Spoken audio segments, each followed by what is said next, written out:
You know, Chehalis had a good baseball program for a lot of years, too. And that likes to tell you. Okay, got it. Good evening and welcome to a regular meeting of the Oak Harbor City Council. It is the evening of February 19th, 6 p.m. I'd like to call our meeting to order. I'd like to invite you also to stand and join us in an invocation tonight led by Anthony Grahalis with the Life Church, and I'll follow that by leading the Pledge of Allegiance. Anthony? Thank you guys for having me here tonight. I'd like to invite now anyone who'd care to join in a prayer. Let us pray. Jesus, we thank you for the time to come together as the leaders of this community.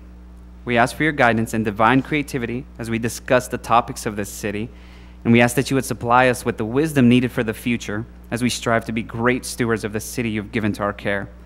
We also ask that you would watch over us, protect those who lead this community, and bless each and every person here as we commence tonight's meeting. In Jesus' name we pray. Amen. Thank you, Anthony. Please join me in the pledge. I pledge allegiance to the flag of the United States of America and to the republic for which it stands, one nation, under God, indivisible, with liberty and justice for all.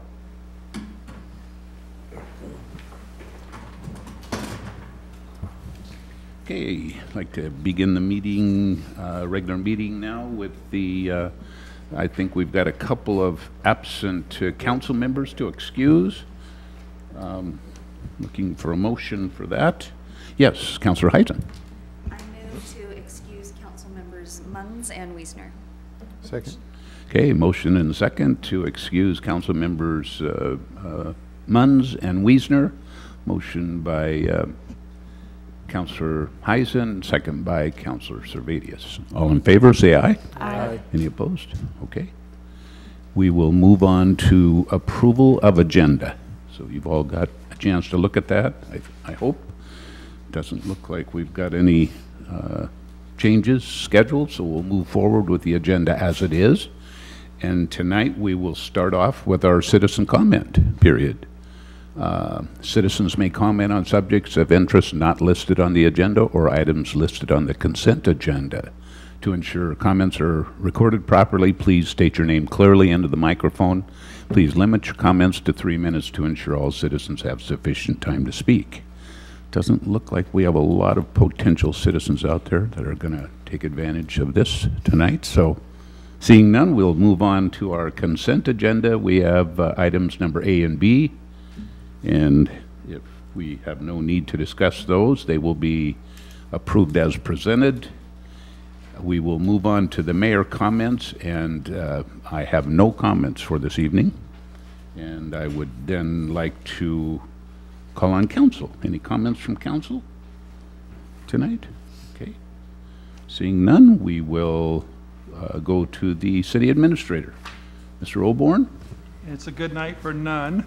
I'm saving my comments for a comprehensive report that I will provide in advance for writing for the next workshop. So I will have a few items there that you might want to question me on activity of the city. And with that, I'll go ahead and turn the time over to Brett Arvidsson to provide the monthly clean water facility update. Good evening. It's time for a clean water facility update. On your packets, I have a slide that I'll be showing later that didn't come out very well, so I did attach you a copy of that. It's kind of the weird looking graph one there. So we're going to get started. Most of us have been living through the snow for the last 2 weeks. It's been a bit unseasonal. We are of course impacted by it. Mostly of our outside activities, the hardscape and that type of thing, didn't get much progress last week. We were able to work on buildings inside, but anyway, it was nice and pretty, but it was old after a while. I'm sure a lot of people felt that way. We are moving ahead with the park. This is actually our pavilion. That's actually the rock finish that all our structures are going to have when they get done. This will have a lacquer on it, but I was out looking at this today, and it's really looking kind of nice. So our buildings are, when we get done, are going to be very classy looking and very elegant. We did get a roof on last week with snow. That's a shift-flap roof underneath and with the plywood on top, and then it's got a metal framing on top of that, so that's coming along nicely. excuse me, our last inside clean water facilities, we're still getting the dryer going. That's been lagging a little bit, but we're hopefully going to start making some product in the next week and a half. Right now, we've been doing a lot of testing on it, getting all the systems to work. So that's actually the crew from Germany that are actually getting this thing moving on. So hopefully we'll have dry product in a very short period of time. I do want to talk a little bit about, we've gotten some new information from DOE. The state is establishing new nutrient standards on the Puget Sound. This is very interesting, as not only all cities and all municipalities, all dischargers in the Puget Sound are dealing with these right now. They are now capping all wastewater treatment plants at the current nutrient loads, specifically nitrogen. They're also giving credits to plants that are currently currently achieve the standards, and we are one of those. So this is very good news for us because other people are faced with major investments into the future, because we are meeting the standards, but this action will drive significant wastewater investments into the entire Puget Sound region. And I've heard the word billions of dollars, and I'm not. So I think it's very good to have this. We're ahead of the game, and we have capacity for growth, and this new standards will be capping other people's growth. This is the slide I gave to you. I apologize for the quality of it. It didn't come up in the slides. So this is actually, eventually I want to give a workshop on this topic because it is important. But this kind of gives you an overview of what's going on. So this is actually the model runs that DOE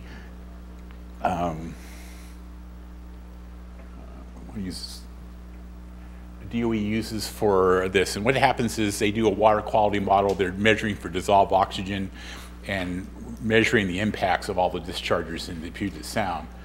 If you look at Penn Cove, which is there on the left-hand side, we're mostly concentrating on these two left-hand panels. You know, Penn Cove is very dark in color, purple, blue, very green. That means the purple color means Penn Cove is not meeting the water quality standards 180 days a year. And this was based on a 2008 model run. It was calibrated against real information. So there are water quality issues in Penn Cove. All over the Sound, they have similar results. The result to the next of it, they call 2008 BNR, that's biological nutrient removal. That's modeled when they take out all nutrients from wastewater discharges. All plants, no matter how big or how small. They also model two scenarios with medium-sized plant and large plants. We're a small plant. If you notice that the major change in color, you go from 180 days down to 60 to 20 days of non-compliance. So that's a major impact to water quality in Penn Cove. I think we have to be proud of is the fact is we're doing this today. Those kind of results are achievable right now, and we're doing this kind of removal now. So we are making a major impact on Penn Cove's water quality as we speak. More people will be doing the same thing we're doing in the future, but to me, is going through all this effort, these are very measurable results that we should be proud of. Like I say, I would like to give you more detail. This is a bit of a complex subject, and it takes a little more time to explain it, but I think those color charts right there are a major result of what we're doing today. Activities-wise, in the treatment plant, we're basically shifting, our operations staff are basically optimizing the system. They are running it. Our plant performance has been excellent. We're getting the bugs out, getting things working well. Our SCADA system is coming to its own life. We had to make some transitions with the new IT systems, so that's been a bit of a challenge, but we're getting it working. Like I say, we're starting up the SOLID system, which is our last major system to get started. Park-wise, we're working away at it. We're completing the irrigation installation. Most of our irrigation system is in, but as we come in and start topsoiling and planting, we actually put the actual heads in. So that's all we have really left to do. We are preparing areas for seeding. We are spreading compost, so if we get odor complaints, we're still in that activity. But we are preparing a lot of these areas. We are doing a lot of planting right now. A lot of our trees and stuff prefer to be planted when it's dormant. So while it's cold, we're planting them right now. So I was actually looking at a couple today. We're continuing our hardscape and paving installation. Of the cold weather, that was our biggest hit because we couldn't do any earthwork with the snow. And right now we're working with our contractors to get that caught up. I think we're going to be successful there. East Kitchen, West Kitchen, Pavilion, as you see, are well underway, and we're completing the splash park installation. Right now it's mostly electrical. We have to wait till we power up for that, and we're hoping to have maybe some splash park testing in mid-March. So that's going to be fun. Budget-wise, no change in the overall budget. We're still standing at $148,966,000. As of the end of January, we're at $141,813,000 with $7.1 million left to spend. So moving along nicely. Schedule highlights, things that are kind of falling off the schedule right now is getting the park complete and ready for the 4th of July. Right now our concerns are if the cold weather continues, we may have some planting and growing time frames that get impacted, but right now we're not worried about it. But if this cold weather keeps going into March, we may have some impacts there, but so far so good. Public outreach, you can find out about our project at oakharborcleanwater.org. You can call our project line at 914-7000 or our work extensions. You can email us at treatmentplant@oakharbor.org. We don't have continuing drop-in hours now, but we are back to conducting tours. So if a group of people wants to take a tour of the park or the treatment plant, we have been conducting. I've been doing about one a week for the Downtown Association, and they've taken other people. So those are very helpful. So if I can get a group of people that want to come for a tour, we'll walk them through it, because once you see what's going on, you can't walk away but not be impressed. Any questions? Yes, Councilor Olmberg. Thank you, Mayor.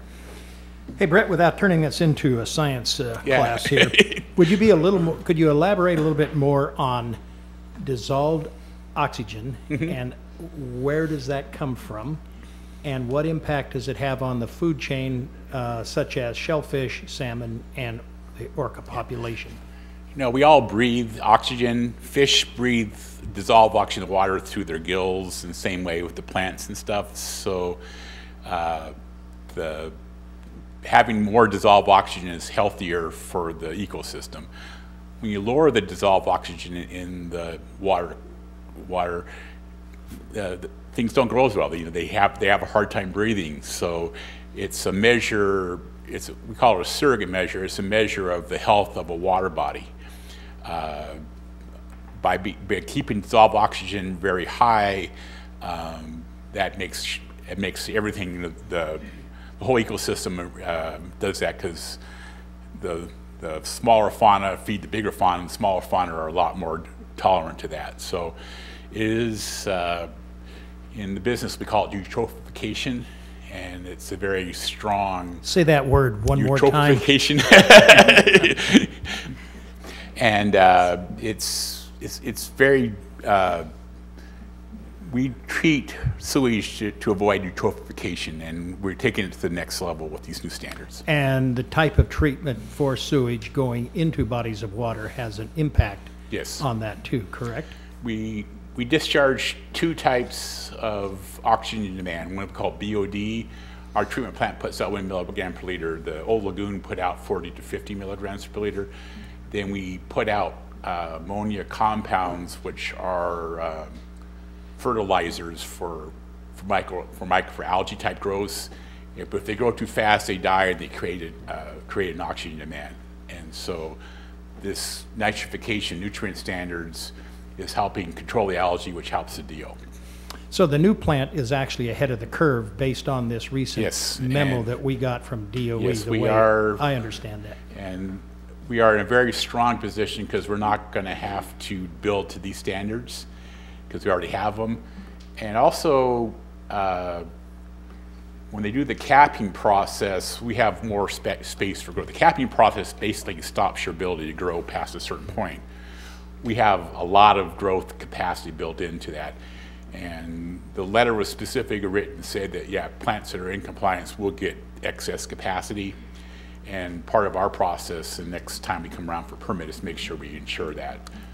And other communities that are capped and cannot meet that capped level, they cannot have sewer hookups the way I understand that. They will have to implement new technology. New technology, yeah, To meet these new standards, or else they don't grow. yeah. And then one other item on that, on your, the budget breakdown in there, you know, it always comes back to money every time. Timing and money. Timing is everything. And anybody who's in a business, to succeed, it's about timing and money. And on this particular project, this community took a controversial step to go forward with this project.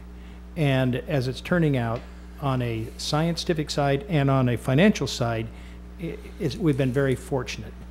And I can't say that anybody can particularly take the credit for that, except it's just plain luck because we kept going. We just, instead of delaying, starting over, kicking it around, we kept moving on. Everybody's taken a lot of heat for it.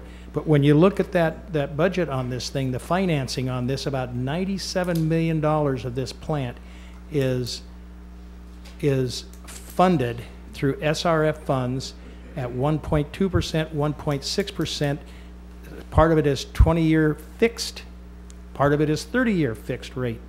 And those are significant numbers for this plant. So when one looks at the science side of it and the ecology and to define, this is a successful project. Yes. And that's not even saying anything about the park. So thank you for presenting this. I hope that at some point in our lives that most of the community will really appreciate this.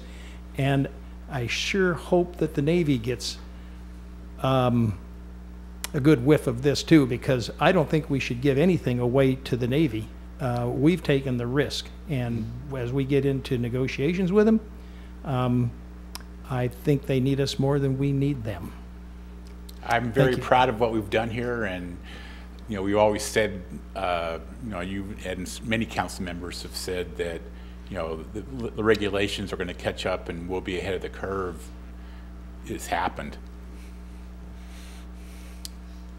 Thank you. Thank you, Mayor. Councilor Servatius. Thank you. You mentioned up there DOE giving credits based on the quality of the water, or if you're ahead of the standard. Explain what does that mean to us? What do we do with those credits? Again, we're getting into the mathematics of it.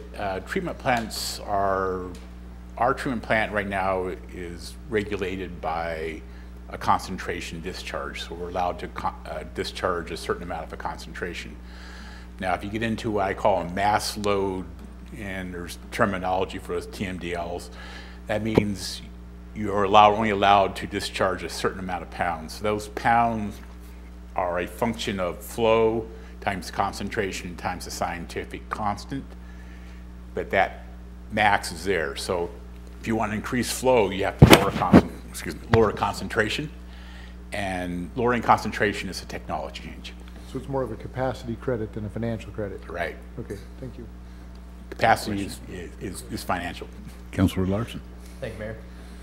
So, Brett, I want to join you and certainly Councilman Omberg and everyone else who is sharing in this collective sigh of relief, because this could have been much worse, as far as these additional DOE requirements, had we not gotten to where we are today.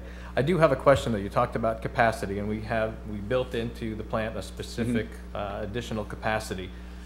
Do these additional requirements now constrict that capacity at all, as far as what we had planned as our additional capacity? Now with these new requirements, does that affect what we No, have actually, that's something as we move forward, our unit cost of capacity is going down because we've invested in the structural infrastructure now.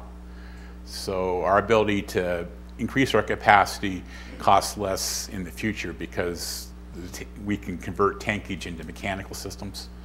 And so it doesn't reduce our capacity because we're already planning on we always did the nutrient standards because of our technology.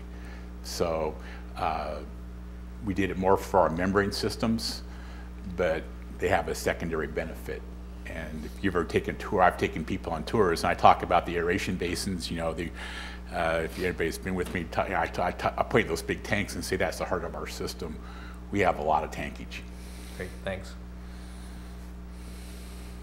Anyone else? Thank you, Brett. Great report. Thank you. Okay, we will move on to our contract and agreement section, item number 8A. Santangelo, DBA Interpreting Tech, contract for IT services, IT-03 Amendment 2. We have our Finance Director, Patricia Soul. Good evening. Thank you. I'm bringing forward a contract amendment for Interpreting Tech. And I have one of the owners, Adrian here, and Woody, who have been here quite a bit lately. I just kind of want to give a little bit of a history. The agenda bill kind of went through it, but we've been with these, they've been helping us for over 2 years. They started helping us back in December 14th of 2016. And they continued helping us get Office 365 migrated, the backup system in place, and a few other things before they took over in November for the school district. So on November 1st of 2018, they replaced the school district for our support. They came in with a contract at $11.5 a month, and it's set to end on February 28th. So we would really like to continue with Interpreting Tech from March through the end of December, and due to their time here taking over for the school district, they found quite a bit that they're going to have to continue working on. One of the things, just to give an example, is there's over 42 computers that they are replacing that were all, technical term I'll probably say wrong, but literally dying. Their hard drives were all failing.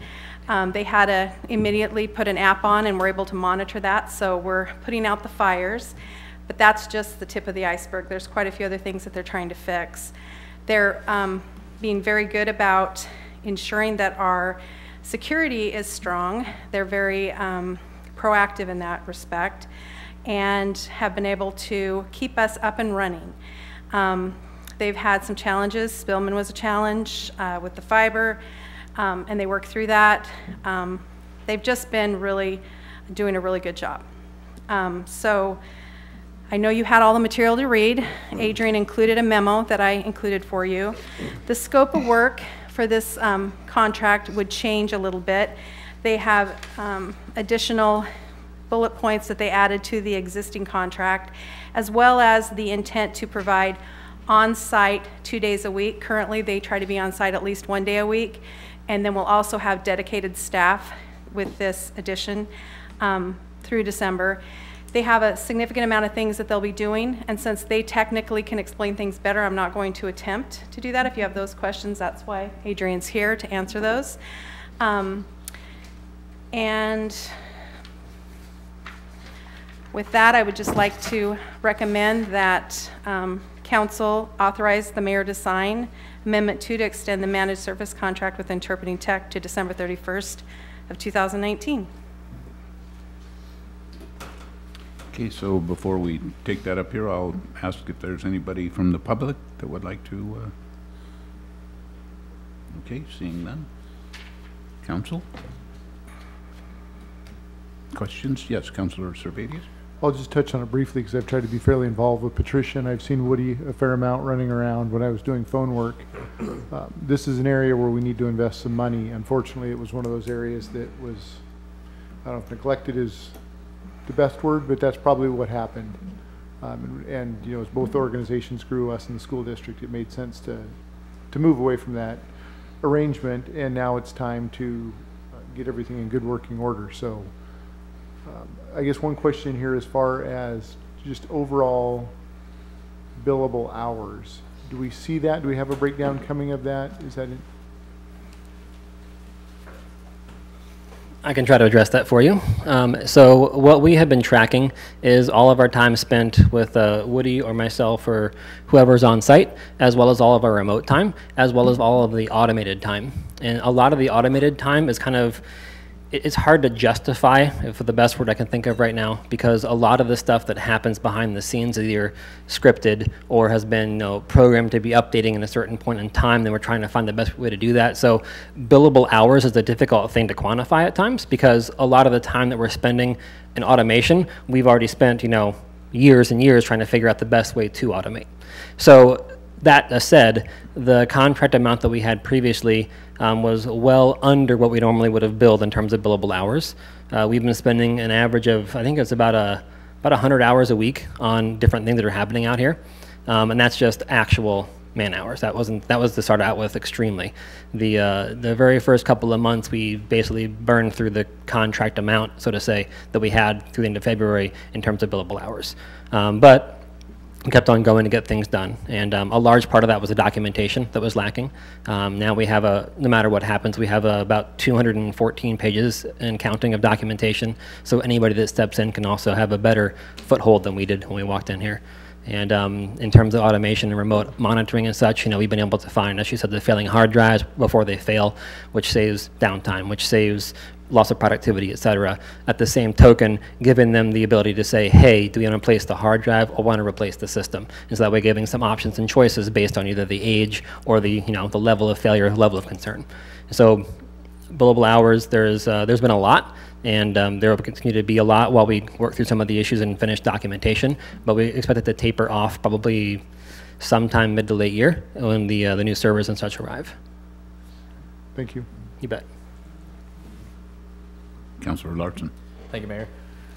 It sounds like, obviously, this turned into a bigger job than it was originally anticipated. It always does. And from everything I've read and from everything I've heard, you guys have been on top of this. Thank you. We've gotten our money's worth. Not only have there been a number of corrective action measures taken, but looking at security moving forward and best practices, there's been a lot of flexibility offered to the city as you guys have worked the odd hours to ensure that city services and personnel are least impacted. Correct. And one of the things that I'm looking at, and I'll address this to you, Patricia, just as a quick question, it looks like we have the budgeted amount of about $180,000 for this year, and even with this new requirement of greater time and greater investment for things that can clearly be justified, that we're going to come in about $9,000 under what we already budgeted. So this is one of those instances where we had a plan, and even with some additional costs, we're going to come in at or under budget. Is that correct? It appears so. And what this is this is going into our 505 fund or our tech fund. So it is money that's being transferred out of all the departments going in there. We set it up expecting to hire a full-time body. We also expected to have consulting services, and we had leftover from the prior year that we can tell right now. Now the year hasn't been closed, so I can't, 180 was as close to an estimate as I could get. It could be higher, it could be a little lower. But the bigger issue is there is going to be another project that they're going to want to present to council, and that I don't know what that amount is yet, but it's to do the servers and do them in a way that they come in on a weekend, they install them when we're not working, they make sure they're working before we ever come back to work. So the productivity for staff should be able to stay high, but they're currently working on that proposal right now. So we may or may not be a little high, we may not, but we're not going to be that significantly over what we thought we would be with consulting and a full-time body. Thank you. Councilor Olmberg. Thank you, Mayor. I'm a little bit confused about this budget thing. It was $180,000, and now with this change order in here, it's $209,000. That's crossing years. So I'm looking at the 19, what we put in for the 19. Okay, for Yeah. 19, okay. So the other question I have, and believe me, I'm not questioning what has to be done. I don't know anything about computers. You all know that.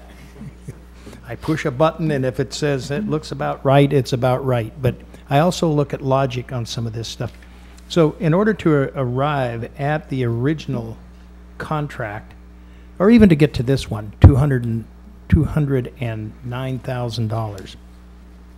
there has to be a methodology for quantifying that. And in order to have that methodology, there has to be a breakdown. There has to be a process. I'm a little bit, I don't understand how you can't quantify it. I heard the gentleman say he can't quantify it. We'll just give you a bill, and then you just have to assume that it's correct. So help me out with that. I can help you, start to help you, and then I'm going to let Adrian finish.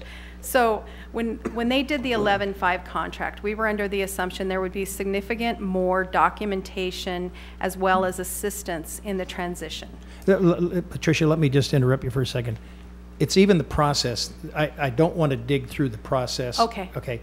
I want to understand if the provider can say it's going to cost, let's say, for example, $150,000. How did they get to $150,000?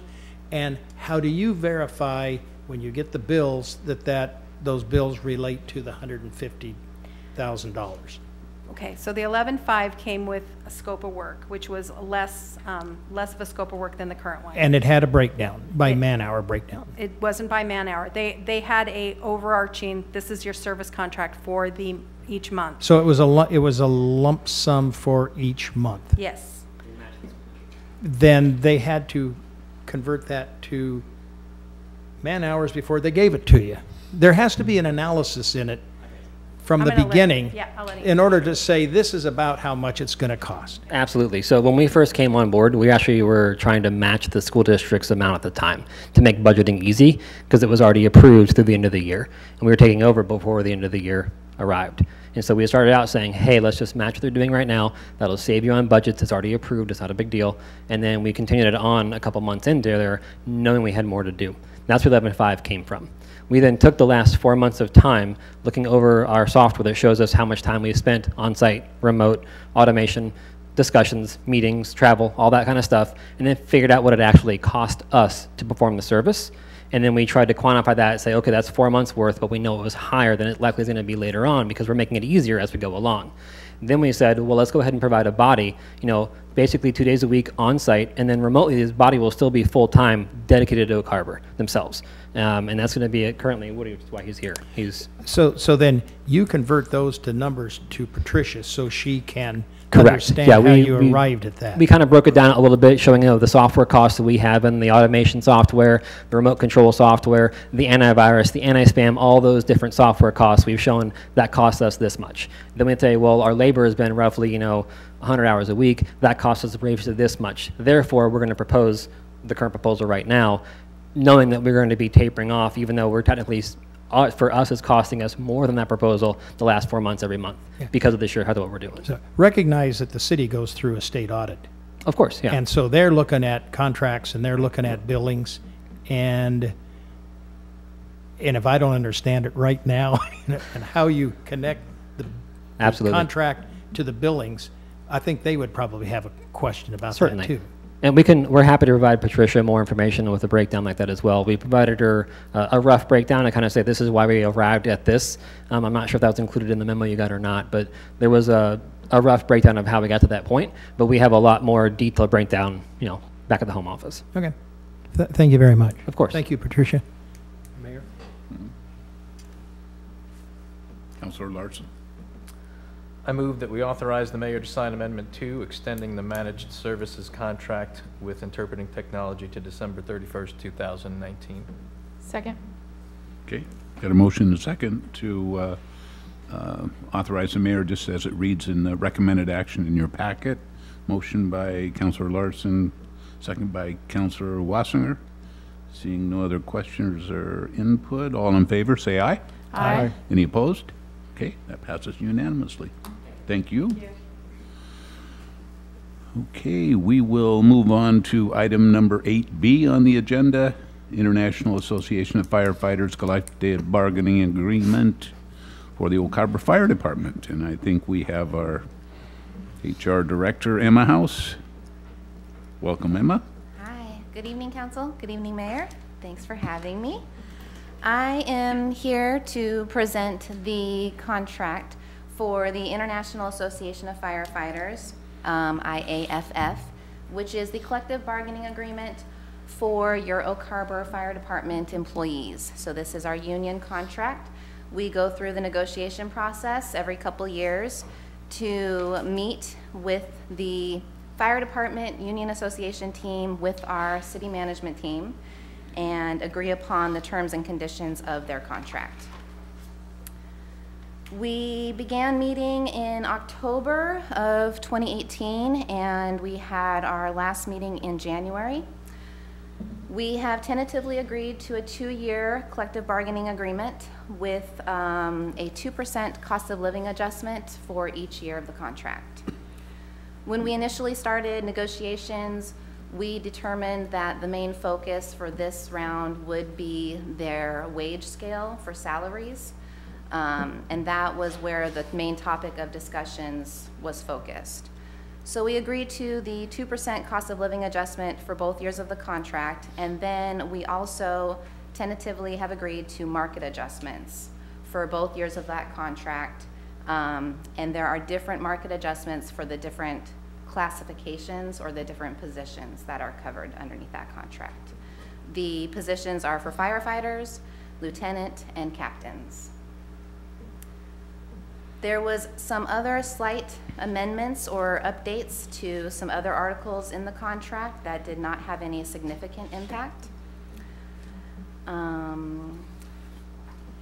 And there is attached for you the approved contract for you to review, and also the contract with all of the track changes, if you'd like to review that, with the costing of the impact that we would see if this contract was approved to the fire payroll budget.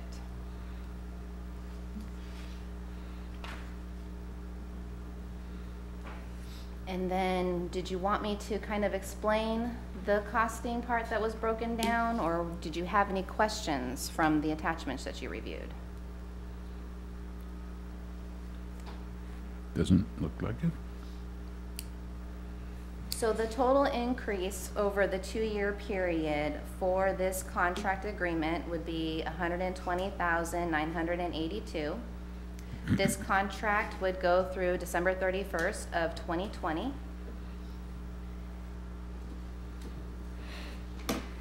And if there are not any questions, I am here to recommend action for authorization for the mayor to sign the labor agreement between the City of Oak Harbor and the International Association of Firefighters.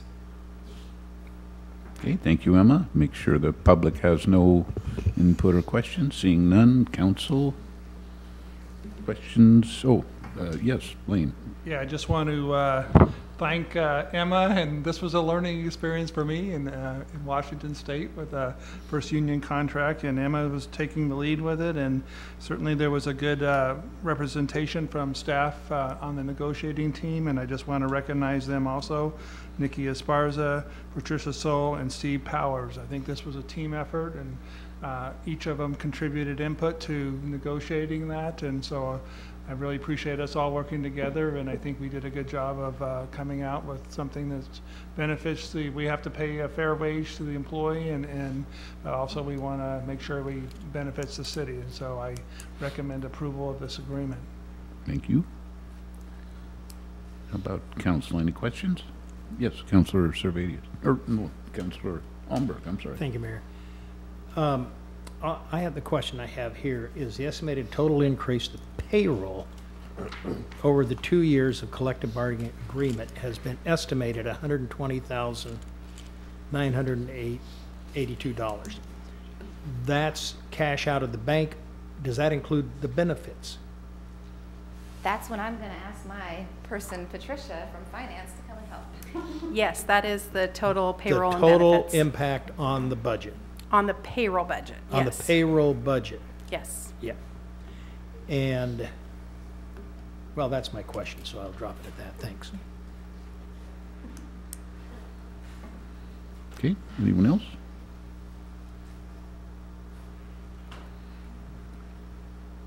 Councilor Heisen. I move to authorize the mayor to sign the labor agreement by and between the City of Oak Harbor and the International Association of Firefighters Union, Local 4504. Second. Motion and second that reads, motion is exactly like the recommended action in your packet. Motion by Councillor Heisen, second by Councillor Larson. Seeing no other questions or input, all in favor say aye. Aye. Any opposed? Okay, that passes unanimously. Thank you, council. Thank you, Emma. We will move on to item number 9A, which is other items for consideration. Grant application, mid-block crossing at Oak Harbor Intermediate School. And we have our city engineer, Mr. Bridges, with us tonight. Thank you. Give me 1 second here to get to it. So, a while back, last year, a student got hit crossing the street in that location of, give me a second to find it,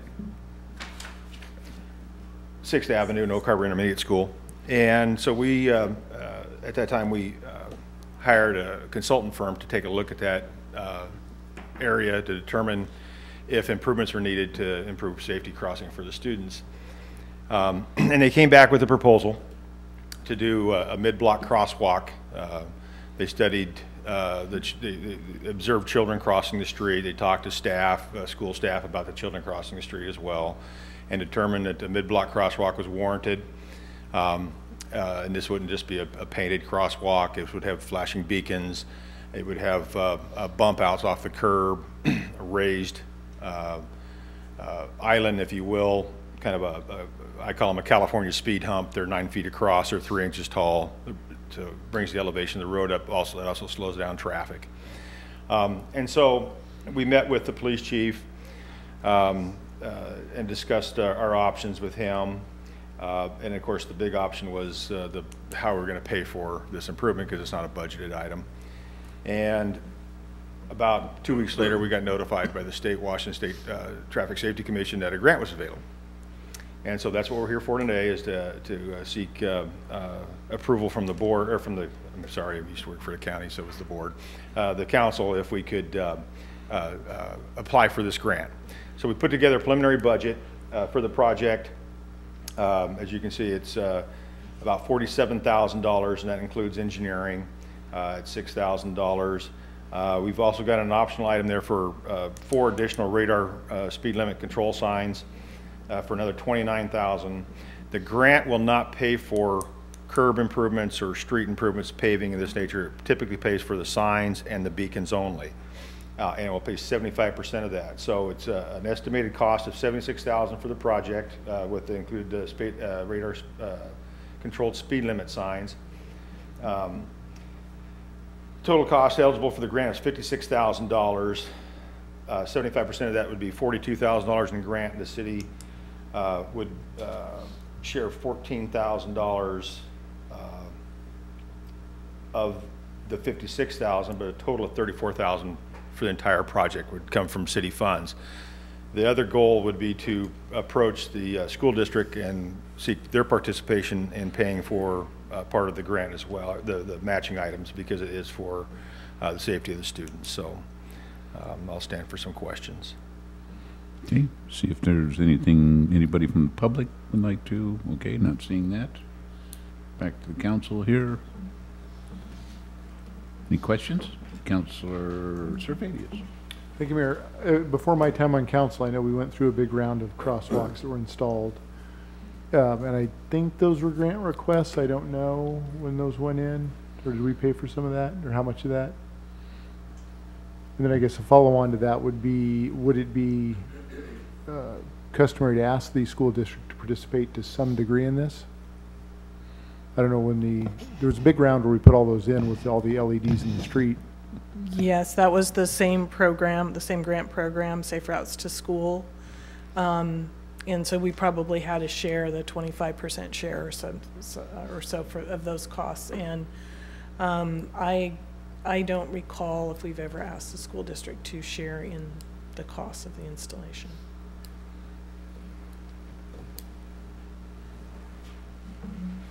Councilor Olmberg. Thank you, Mayor. Generally, mid-block crossings are discouraged. That's correct. By engineering companies, traffic engineers, et cetera, WashDOT. What is peculiar about this setting, this situation, that would kind of direct Transpo to make this recommendation? The location of the school itself, and the predominant area where the kids are being dropped off, or they're walking and they're jumping across the street. I'm not a big proponent of mid-block crosswalks either, if we're just talking about a curb ramp and kids jumping across. There's nothing to warn the drivers that there's, typically state law says that any intersection of any street in any city is a legal crossing zone.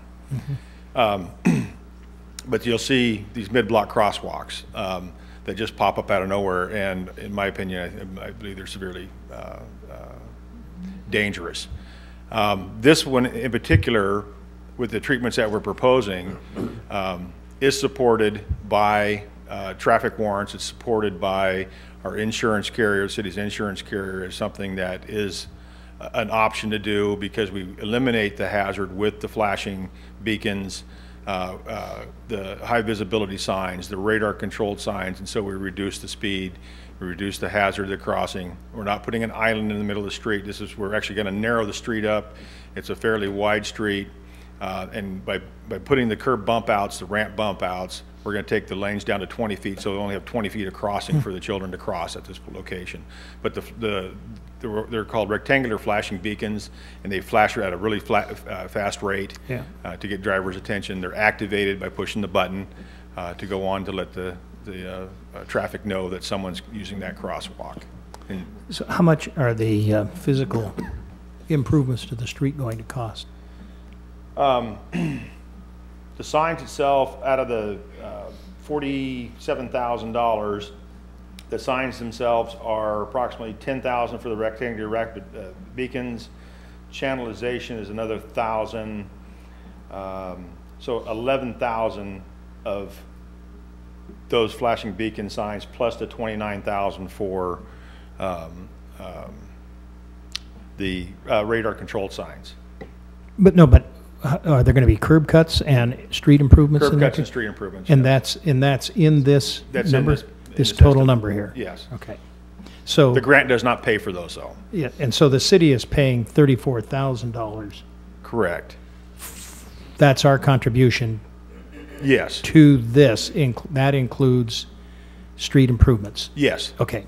So and engineering. And engineering. So we would like to hopefully have the school district participate in part of that $34,000. In my prior experience at other jurisdictions, we've always approached the school districts, and they've always been supportive and participated. So. Okay. Thank you very much. Councilor Watson. Thank you. The study that's mentioned, was that a traffic flow study? Did they look at traffic flow and safety of traffic flow as well as the pedestrian safety? Yes, they did. And as a matter of fact, the speed wasn't a factor. The speed limit average was about 26 miles an hour through this location. But they did look at traffic counts. They did talk to, again, they extensive interviews with staff that watched the children, that helped the children cross. They watched the daytime drop-off, the morning drop-off, and the evening pickup, and watched how the kids used that street. And based upon the number of children and their interviews, they felt that it was warranted. Thank you. To continue, I'm very familiar. I have a child that goes to school there, and I take her and pick her up from school every day. My issue with this is that it's made very clear to the parents that they are not to have children cross the street there, and that parents are not allowed to park there and drop their kids off there. It's on page 4 of the manual of the parent-student handbook. They've sent emails.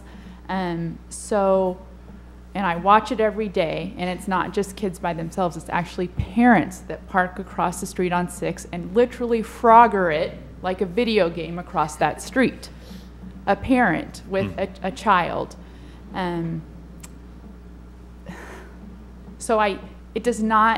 It takes me an extra 3 or 4 minutes to go the correct way through 3rd to drop and pick off my child from school. So I'm not against this. I think that because I always want to encourage student safety, children's safety, and I actually want to encourage people to walk to school and walk home. I think it definitely is good for our environment. It's healthy. I would always encourage that. But in the meantime, while we figure this out, my plea is for parents to not park on 6th, follow the directions and the law, and go through 3rd through the drop-off and pick-up line at the intermediate school. And that's where I'm going to leave my thoughts on that. So thank you. Thank you. Councillor Heisen. I have a 5th grade niece at Ojai and have witnessed and probably contributed to the pandemonium, having not been informed of the rules when I've gone to pick her up. I remember being across the street like, come on, and she's saying, what? No, I can't, you know, I'll meet you down there. Yeah, it's fun getting your butt handed to you by a 10-year-old. But I think this is a tremendous opportunity, and so thank you for being on top of it. I just found out about it last week, and emails like, this is so cool, and Kathy's like, yeah, we're all over it. So thank you for, this is a really comprehensive breakdown. I appreciate the detail. And if there isn't anything else, then let me go back and make sure a recommended action. I move to authorize staff to prepare the application for the 2019 School Walk Route Improvement Project Grant. Second. Okay, got a motion and a second to authorize staff to prepare the application for the 2019 School Walk Route Grant. Motion by Councillor Heisen, second by Councillor Servadius. Seeing no other questions, all in favor say aye. Aye. Any opposed? Okay, that passes unanimously. Thank you. Thank you, Mr. Bridges.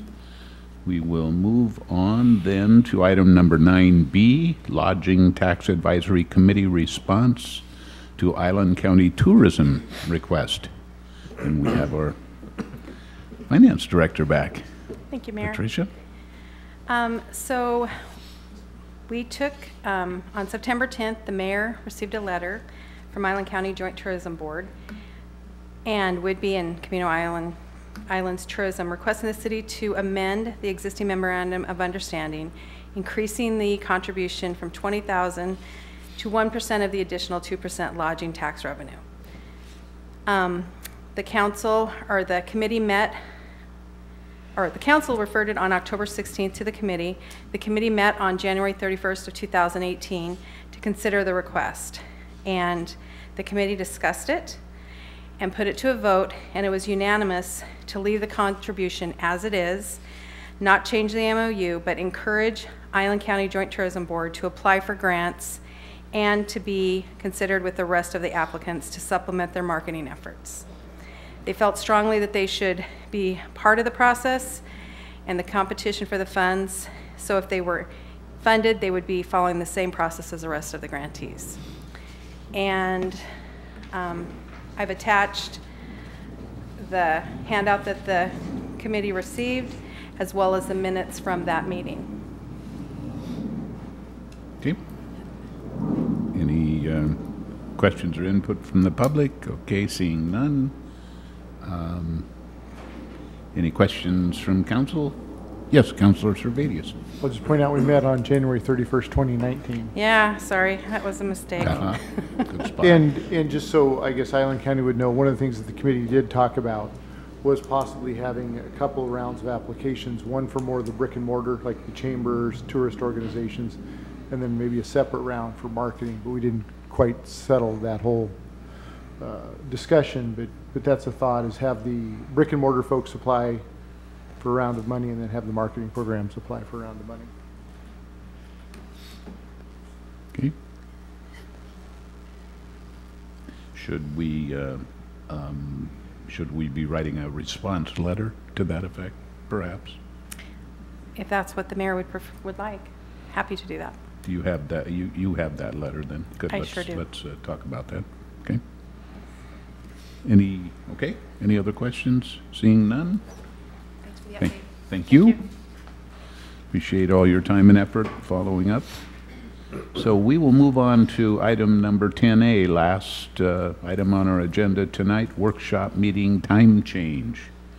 And I think that the discussion for that, Mr. Larson, Councillor Larson, would you Thank like you, Mayor. to? Yes.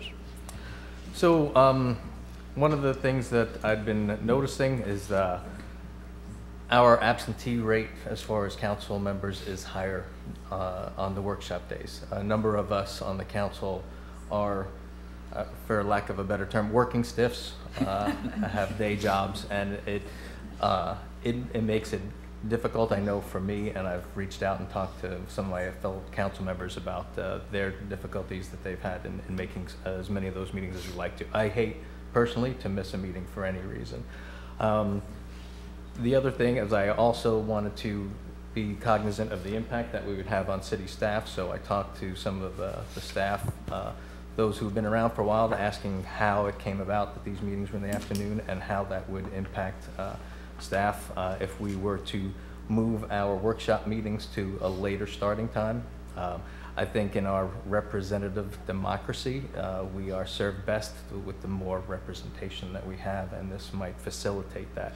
I would like to recommend that we move our workshop meetings to a little bit later in the day. It was brought to my attention that maybe a little bit earlier than our normal 6 o'clock start time would be easier for staff, so maybe a 5 o'clock start time would giving people who have day jobs a chance to exit those and just come directly to that meeting. Again, I've talked to a few people on the council, I've talked to people at the city. I didn't seem to get any negatives from those discussions, but I wanted to bring it up and ask if we could move forward with changing those meeting times on Wednesdays to 5 o'clock, vice 2 o'clock in the afternoon. Thank you. Okay. Other input? Councilor Survey or Councilor I'm Joel tonight. Thank you very much. Yeah. I wished I was your age too. Sorry about that. But I won't hold that against you. I kind of like the idea about 5 o'clock because it packages up the event with the council meeting, and it also bookends that meeting. That means this meeting lasts for 1 hour or slightly less, and we have to move on, excuse me, to go to the council meeting instead of having it go on for 2 hours. So we're going to have to package these agendas so that that's the way I'm hearing you. I personally don't want another meeting in the week that's going to be in the evening in addition to the council meetings that we have. So maybe I misunderstood where you were proposing to go with this. Can I address Go that? ahead. Yeah, okay. Councilor So yeah. we have 3 scheduled meetings a month, the 2 on the Tuesdays and then the workshop meeting on Wednesday at Right. 2. It's the Wednesday workshop meeting that I'm hoping that we can move to 5, vice 2 o'clock. Okay, I didn't understand that when you, I thought I heard you talking about doing it before a council meeting. No, I think that we're required, right now at least, to have the 2 regular council meetings on the 1st and 3rd Tuesday, and then have the workshop meeting, which is limited in scope and generally shorter. But starting at 2 o'clock makes it difficult for some of us to get to each and every one of those. Is there a difficulty in making it start at 5 o'clock before a council meeting so that we're packaging it with our council meeting or before the council meeting? Did you want to say something at this point, or? I mean, it's kind of your call. I think you're covering the points that we're talking about. I think what he was talking about is when I talked to him, if you're going to go later in the day, go as early as you can. So that's why I think he looked at the 5 o'clock. 4 o'clock when he was getting staff's opinion on it. So get it as early as you can, and then staff, as far as we're already here. Yeah. So the sooner you have it in the daytime, the less impact it is to us. And I did mention, he did kind of mention the issue with availability. I think the reason why they had it in the daytime was because of increased availability of staff and also to lessen the overtime for some of the hourly staff. As far as I'm concerned, you tell me where to meet and I'll be there. So But in that regard, but it's all up to you. I think Councilor Omberg would just put on the table the idea of a workshop before our council meetings. I mean, you could do that. I mean, the problem is then you box it down to an hour. I'm hoping that we can, if we go to the night, we can, instead of the 3 hours allotted, usually we can get it done with a 2-hour meeting, so we don't have a longer time, and I think that's what we're gonna target probably at staff level, if you were to have it later in the day, is to try to consolidate it a little bit more. But it just depends on what we have on the agenda. We do try to slide things around, and staff's pretty good about, when we do our weekly department head meeting, about kind of sliding things to the next month if they can, to try to keep it to where we don't have everything on an agenda. But on council meeting too varies. So sometimes an hour, sometimes we're 3 hours. It's hard to really regulate the flow of information we have coming to council. But certainly the workshop is a good way of staff to update the council, and the more council members we have there, I think the better it is. Councillor Wassinger. Is 2 hours, we've been running 2 hours about, less if needed. Yeah. But have we been going over 2 hours typically? No. Occasionally, but occasionally. Yeah, rarely not a on lot. workshops. So 2 hours is what we need. I'm personally very flexible and open to any ideas. Like I got a Frogger pick up my kids and that drop off, at 3:20. So yeah, it would definitely be helpful for me to avoid that time, so I don't have to rely on other people to pick up the kiddos. But that's not a deal breaker at all for me in any means. So I'm flexible. I'm willing to push it to start a little bit later to accommodate if that works for staff and council. I'm open to any ideas. Councillor Servatius. Thank you. I'm open and I'm flexible if it will help increase attendance. Just a little bit of history with the standing committee meetings we used to have. You'd have 2 council members usually at each of the different standing committee meetings, and then we brought it all back here, and for the rest of us that hadn't heard that, staff would then have to make the whole presentation. So I think council meetings have probably sped up because we get to see a lot of that in a workshop setting. And so I prefer keeping that setting where we can all see that information, vet it, and then by the time we get to a council meeting, a lot of the times we can expedite that process. So I'm willing to be flexible with that. It helps you guys, whoever needs that. So. Councillor Eisen. Thank you. Yes, when Bill approached me to talk about this, I definitely expressed interest because I'm one of those working stiffs and I have to take vacation time to be able to come to a meeting in the middle of the day. So moving it even an hour or 2 back would be life-changing for me in terms of my ability to attend.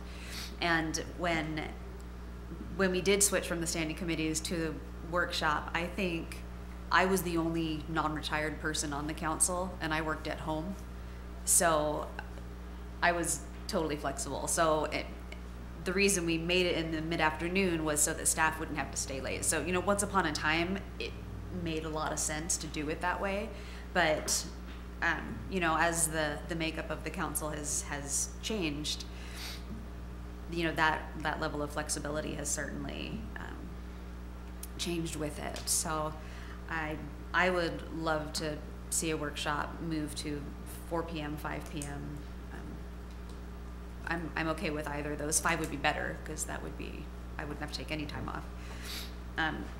So I appreciate Councilmember Larson bringing this up. It was one of those things. It's like, why didn't it occur to me to just ask if it was so difficult? So thank you. And if 5 o'clock is what you want to do, then absolutely, I'll support that.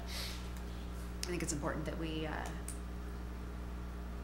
stay flexible as a body, as opposed to because we've always done it this way mentality. So thanks. Councillor Omberg. Thank you, Mayor. So we're talking about possibly 5 o'clock to 7 o'clock. Is that where this topic is going? I'm not a working stiff, but because of my age, I'm very stiff. Now you're starting to cut into my bedtime. It's perfectly fine with me, whatever works for the body. I can take a snooze up here too. Thank you. Anyone else? We better end this because it's past 7. So okay, I think we've got a plan then. Sounds, yes, Councillor Heisen. Will this require a motion because is the workshop date and time is set in our handbook, isn't it? Is it not? It is set at the beginning of the year. I think that it comes out as a resolution on the consent agenda or just as a schedule on the consent? Okay. It can be changed. Okay. So we won't change it tonight, but we will decide what it takes to change it as soon as possible. Councillor Servatius? Thank you. Can we give a little more hard thought on that about, since it's a special meeting as we advertise it, to make sure that they note action may be taken? I've asked for this multiple times. We have the ability at special meetings, if it's on the agenda, to take action. We had an example in the Transportation Benefit District tonight where maybe we could have expedited things, but since we didn't advertise it, action may be taken. So I don't know if we need that language, but I just would like to continue to have that flexibility that if we can make a decision and it buys us 2 weeks or a month, let's move and make that decision. And if that it might have to occur in a workshop, we occasionally take action, but we've precluded ourselves sometimes by not having it say action may be taken on a specific item. Yes. So is the consensus to move it to, I would probably keep the one coming up next week at the assigned time, but do it in March and move it to 5 p.m. for the, Sounds like. It's the fourth Wednesday, is that what? Fifth? It's the fourth Wednesday, isn't it? Yeah, so it'd be the fourth Wednesday at 5 p.m. starting in March. Works for me. That's Great, thank you. sounds like it. Thanks, Bill. Okay. Any other input this time? Questions? Yes, Councillor Servatius. I move to adjourn. Second. Got a motion second to adjourn. All in favor, say aye. Aye. Any opposed? We are adjourned.